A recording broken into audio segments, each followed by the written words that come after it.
What is going on, guys? If you're enjoying the other day with Daryk, here's a couple things that I have been thinking about that is really awesome about this podcast. One, I use Anchor to create this podcast. It's free. The creation tools are right there, all within the app, all on your computer, where you can edit your podcast right from your phone or computer. Anchor will distribute your podcast for you also, so you don't have to worry about RSS feeds. You don't have to worry about how to get it there or looking at analytics on different platforms. It goes straight to Spotify and Apple and many more that you can listen to podcasts on. You make money from your podcast with no minimum listenership. So anybody who listens, you can make money from. If you have a ton of podcast listeners, you can make money from it. If you have just a little bit and you're starting from the bottom, now you're there. All you got to do is use Anchor. It's everything you need to make a podcast in one place. Let me tell you how to do it. Download the free Anchor app or go to anchor.fm to get started. That's Anchor, ANCHOR.FM to get started. Download the free Anchor app or go to anchor.fm to get started today.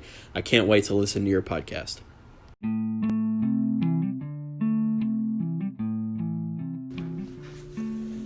What is going on, everybody? Thank you for listening to This Past Weekend. I am your host, Daryk, and I am back with another episode, and we are hanging out. It is Sunday night.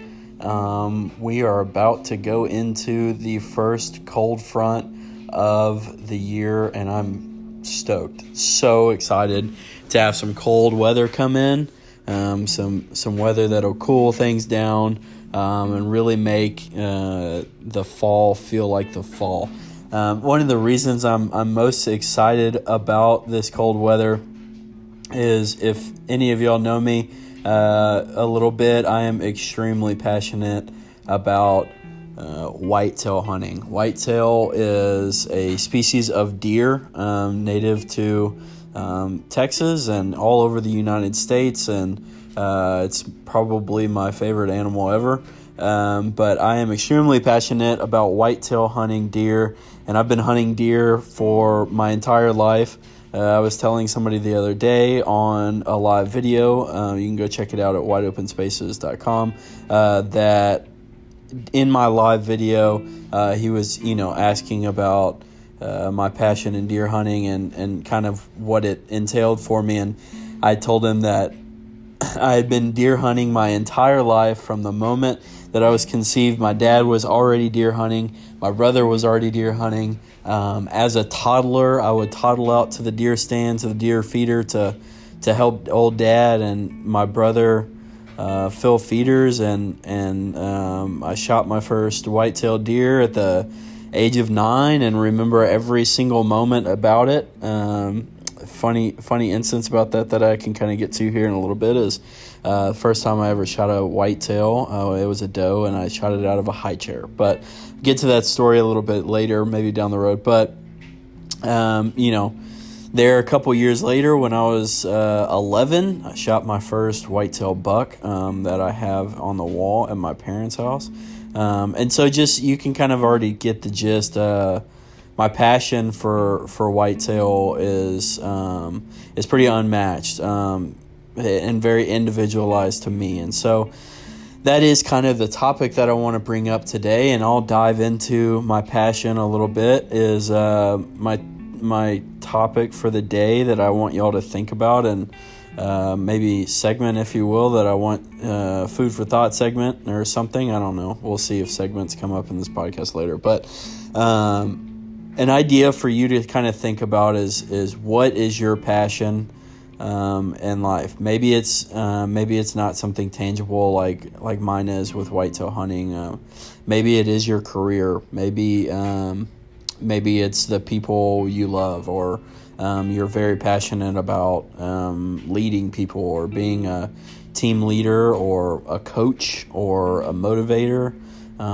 Maybe you're passionate about sleep. Maybe you're passionate about being lazy, and what that does for you, brings you joy and brings you brings you excitement. And so, what is your passion that brings you excitement? I definitely get very excited about going to sleep sometimes. So don't feel bad if you're not passionate, or if you are wholly passionate about that. But, in reality, my passion is quite the opposite, where I put a lot of work in all year long, and a lot of investment and time and money to raise and feed and protect a species of animal that has been a part of my life forever. I haven't known life without it, part of it. And so, even one part that's kind of a cool point is, even one part of my life, I played high school football. And as you know, during the fall season is when football is going. And so I didn't get to deer hunt during those 4 years of playing high school football. And so, it wasn't very fun because I didn't get to go deer hunt. And that was one annoying thing. But during that time of playing high school football, I was extremely passionate. And, I have some really, really close friends that have taken careers in coaching high school football, and, look up to them in a lot of ways for that, and just being those kind of men that are passionate about those kids, and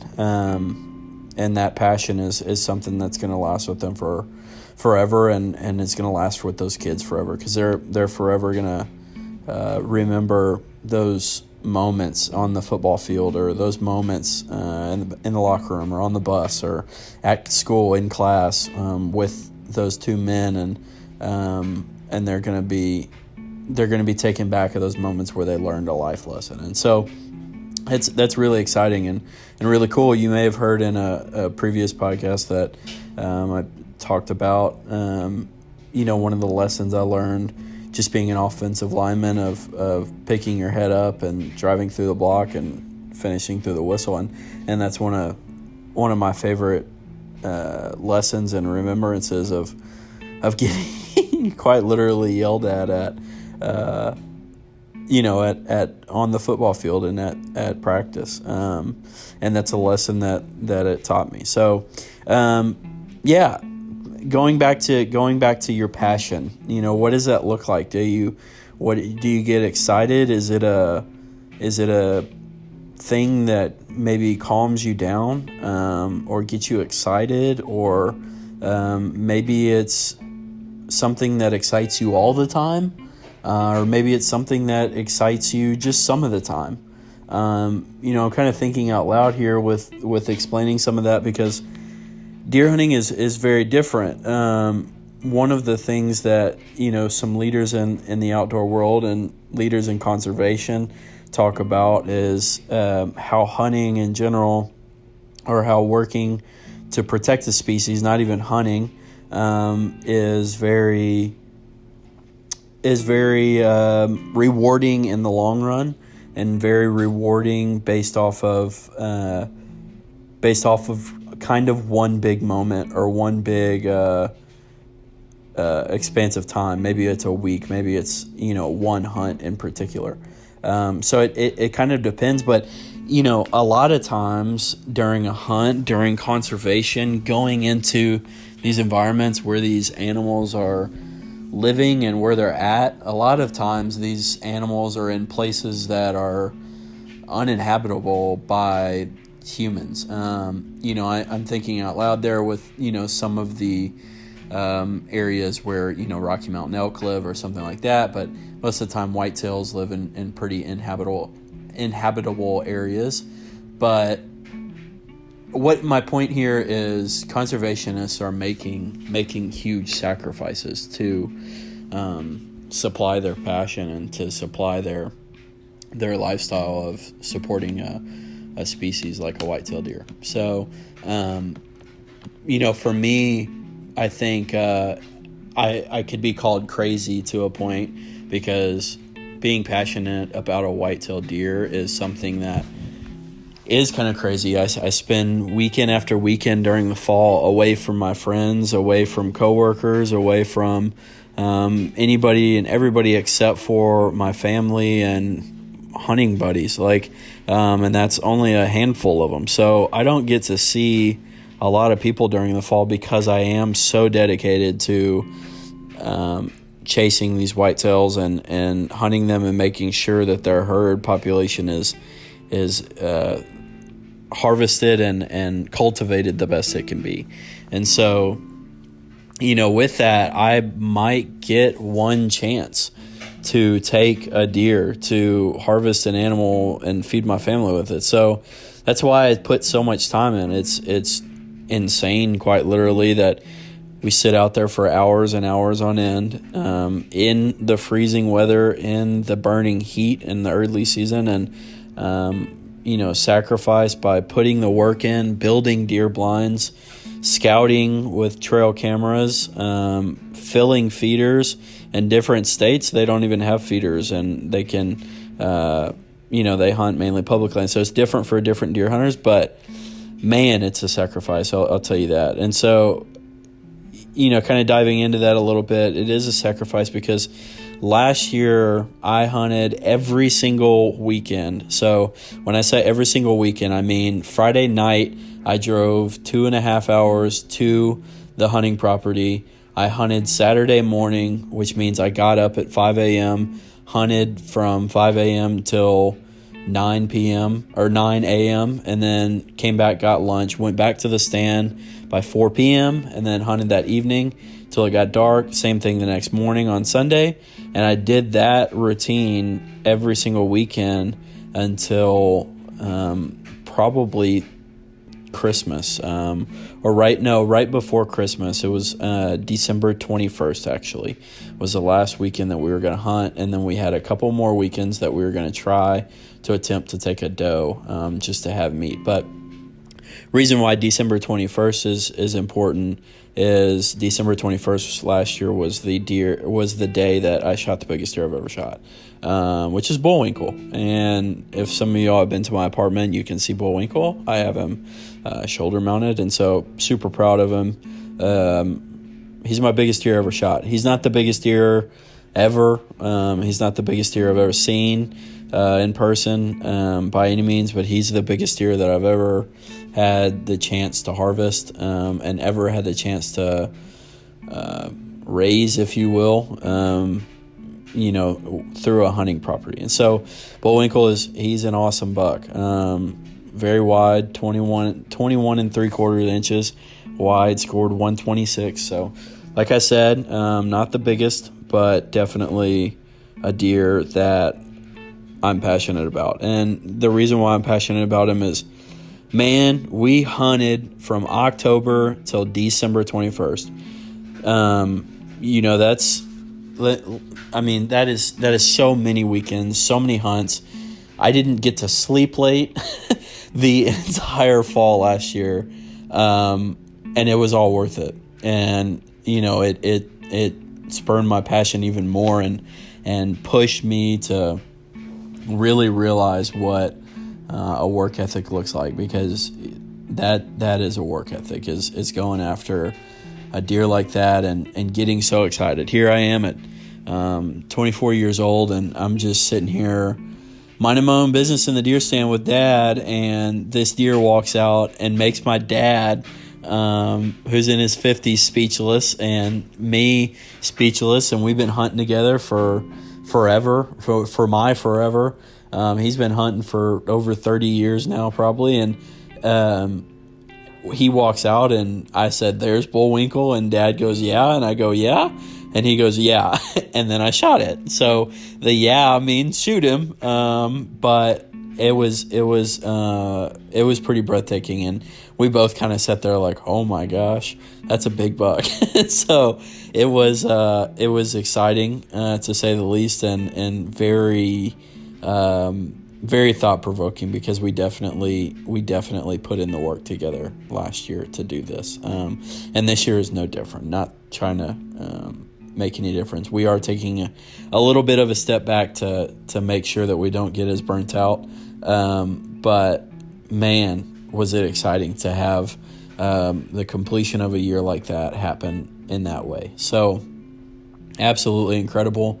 Love seeing bullwinkle on the wall. Is my favorite deer. Will probably be my favorite deer for a very long time, until I grow something far bigger that takes me far longer to harvest, that takes me maybe years to chase after. And so yeah, man, that's kind of what I'm all about, and what I'm very passionate about is whitetail deer and what that means to me. I know people could possibly look at this and or listen to this and say that, killing deer is inhumane, and hunting in general is inhumane, and there's just opposing arguments to that. So I don't necessarily want to get into it, but I will say this: I don't hunt for the purpose of killing. I hunt for the purpose of feeding my family. I've been eating sausage for the past 3 months trying to get through all this deer meat so I can eat some fresh sausage from this season. And so first of all, it's to feed my family, and then second of all, it is for the love of the animal, man. Wholeheartedly am passionate about whitetail deer, and I've sat 5 or 6 times this year already, and had 5 or 6 hunts where we've seen 30 different whitetails. And so if you want to look me in the face and say that you hunt for the moment of killing, then I'll take you hunting with me and let you see what I don't kill. There is plenty of animals out there that would feed my family, and I'm out there to feed them with the most mature, the best animals that we can take from the herd, so that herd will continue to grow and continue to thrive and continue to breed, so that we can have bigger deer than bullwinkle, and deer that are more mature and more healthy. We're not finding them starving in the summer or in the late fall, when things are burnt up or things are frozen. We don't ever want that. We want to see tons of little fawns. Saw a bunch of little fawns this past weekend. Tons of healthy does, mama deer. Tons of healthy daddy deer. We want really healthy deer, and so that's kind of the gist right there. And I kind of gave my example as thoroughly as I could. But my point today is what is something that gets you excited, that brings you joy, that may bring you relaxation even, or is something that you're passionate about, something, and maybe let me know, what does that word mean to you? What is a passion, or what is, maybe it's a hobby or something, but what is a passion like that to you? What does that word mean to you, and what is your passion? In times like these when we're stuck at home and and stuck just seeing close family and friends, it's most important at these times to have something to thrive for, and to have something that you're excited and joyful about, that you put plenty of time into and are passionate about. So go find a passion. Go find something that brings you joy. Go find something that excites you, and go find something that you love, because there's nothing better in this world than being able to send out those emotions and that love of that thing or that person or that team or that animal or anything like that to the rest of the world, and let it last forever. So yeah, it's glorious. Thank you so much for listening. Thank you so much for having a passion and being passionate people, and loving things and caring about people, and doing what you can. So again, thank you so much for listening. This is not this past weekend. I am passionate about Theo Vaughn, but it's not this past weekend. This is the other day, inspired by Theo Vaughn's this past weekend. But I'll talk to you soon. Give me some feedback if you like. I appreciate all of y'all listening, and I will check you next time. Have a good week, folks. Be passionate.